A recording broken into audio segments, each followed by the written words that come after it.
Eh bien salut à tous, c'est Goten, j'espère que vous allez bien, en tout cas moi ça va nickel. Aujourd'hui on se retrouve pour une nouvelle vidéo où je vais vous présenter 5 animés où le héros est un mec surpuissant tout simplement. Et sans plus tarder, je vais te présenter le premier animé.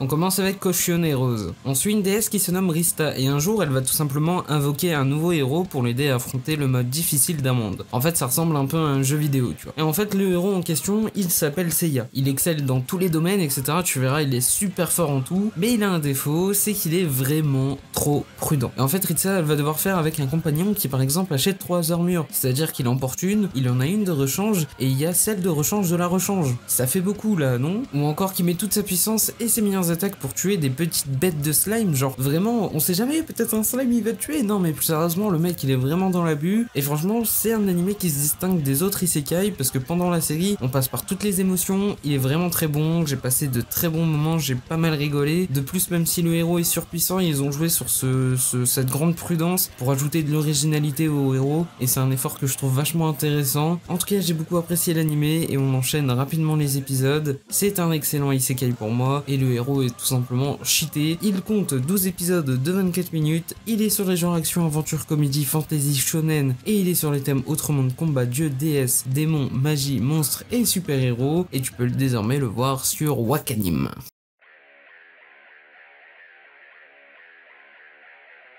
Pour le deuxième animé, je te présente Togainu no Shi. L'histoire se déroule après la 3ème guerre mondiale. À la surprise de tout le monde, elle n'a pas été déclenchée par Trump. Bon, blague à part, on est dans la ville de Toshima, qui est aussi appelée le nouveau Tokyo. Et en fait, du coup, à cause de la guerre, le Japon est assez divisé, et il y a une ambiance vraiment apocalyptique qui y règne. Et en fait, il y a une organisation criminelle nommée Vizishio, qui a pris le contrôle tout simplement de la ville de Toshima, et elle organise un jeu de combat qui s'appelle Igura. Et en fait, on suit l'histoire de Akira, qui est un jeune homme tout simplement qui a été accusé d'un crime qu'il n'a d'ailleurs pas commis. Et en fait, Vizishio lui propose de participer à Igura et de vaincre le joueur le plus fort, qu'on peut appeler The King ou Ilore, pour qu'il obtienne sa liberté. Et évidemment, en fait, tout n'est pas si simple, puisque Akira tout simplement va devoir lutter pour survivre dans cet univers vraiment hostile, mais aussi pour élucider tout le mystère qui entoure cette ville, etc.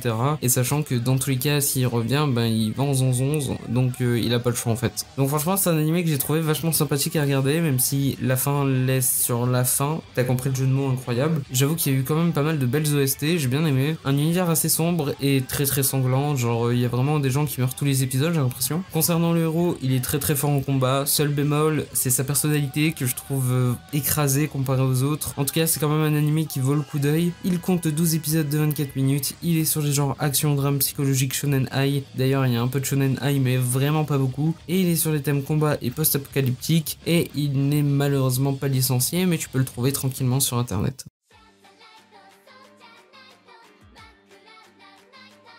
Troisième animé, je te présente Assassin's Pride. Je sais, le petit accent était présent, ça fait plaisir. L'histoire se déroule dans un monde où seuls les nobles sont capables d'utiliser le mana. Ils sont donc les seuls à pouvoir défendre villes et villages de ce qui les menace. En fait, on suit Melida, qui est une jeune fille exceptionnelle, hein, c'est le cas de le dire, mais dans le mauvais sens du terme, car bien que née noble, elle est incapable d'utiliser le mana. Et en fait, on suit Kufa, qui est un jeune assassin tout simplement, qui est choisi pour l'aider à développer son potentiel, ou l'assassiner si elle demeure incompétente. Et donc on va suivre leur aventure tranquillou pilou. En tout cas c'est un animé qui est sympathique et qui avait énormément de potentiel. Même si je trouve qu'il n'a pas été exploité à 100%, j'ai trouvé quand même l'animé plutôt bon. J'ai trouvé l'animation plutôt bonne au niveau des couleurs, ça fait plaisir un animé de cette qualité là. Les OST aussi, en tout cas la trame scénaristique n'est pas incroyable et j'imagine que scénaristiquement le manga était mieux parce que là j'ai vraiment un sentiment de rush. Et concernant le personnage de Kufa, je l'ai trouvé d'une batassitude sans nom, avec un Seiyu qui a une voix qui colle vraiment bien. Donc voilà, l'animé est vraiment bon, il aurait peut-être pu être mieux, mais en tout cas, il mérite le coup d'œil. Il compte 12 épisodes de 23 minutes, il est sur les genres aventure fantasy et sur les thèmes assassinat magie et il est disponible sur Crunchyroll.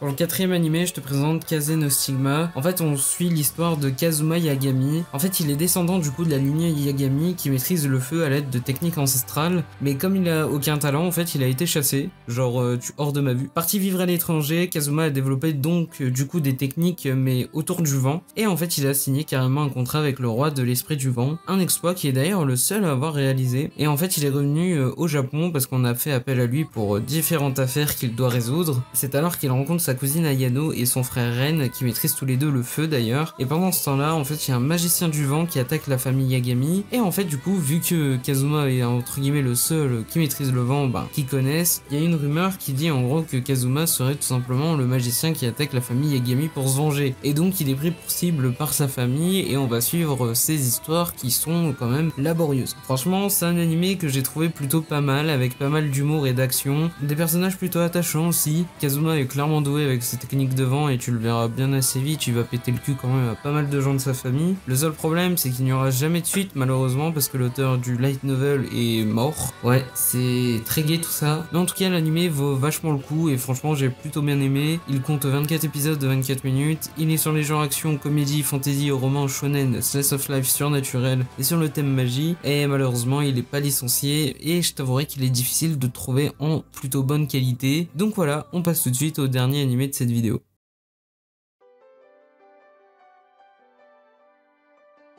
Pour le dernier animé, je te présente Imagine un cambroussard du dernier donjon dans la ville de départ. En fait, on suit Lloyd qui est un jeune compagnard qui n'a qu'un rêve dans la vie, c'est intégrer la prestigieuse académie militaire du royaume d'Azami pour simplement y devenir soldat. Bon, il parvient quand même à convaincre la chef du village de le laisser partir tenter sa chance à l'examen d'entrée et il découvre vite en arrivant sur que la vie citadine est bien plus complexe que son quotidien rural et qu'il va devoir mettre les bouchées doubles pour tout simplement s'adapter à sa nouvelle vie. Cependant, derrière son innocence et sa gentillesse se cache l'âme et les talents d'un véritable héros, qui ne seront pas de trop pour faire face aux différentes intrigues et complots qui gangrènent et mettent en danger le royaume d'Azami. Donc voilà, c'est un animé que je trouve vraiment plutôt drôle et assez chill, avec un humour certes un peu redondant, peut-être un manque de développement concernant certains personnages autres que Lloyd, parce que bon, je trouve que les personnages autour de lui ont certes un léger développement, mais ça s'arrête là, même si Lloyd, j'avoue, il est hyper cheaté, frère, c'est cheat mode activé, et malheureusement, il est un peu bête sur les bords, naïf, je dirais plus que bête. En tout cas, il est très naïf. Et sinon, l'animé reste plutôt bon et bien regardé et sympa. L'animation qui est pas trop bonne, genre je trouve qu'il y a beaucoup de plans fixes. Après, c'est pas non plus désastreux non plus. Donc voilà, l'animé compte 12 épisodes de 24 minutes. Il est sur les genres action, aventure, comédie, fantasy, shonen et sur les thèmes démons, harem, magie, militaire, monstre. Et il est disponible sur Wakanim. En tout cas, j'espère que cette vidéo t'a plu. C'était Goten. On se dit à la prochaine pour une nouvelle vidéo. Ciao ciao.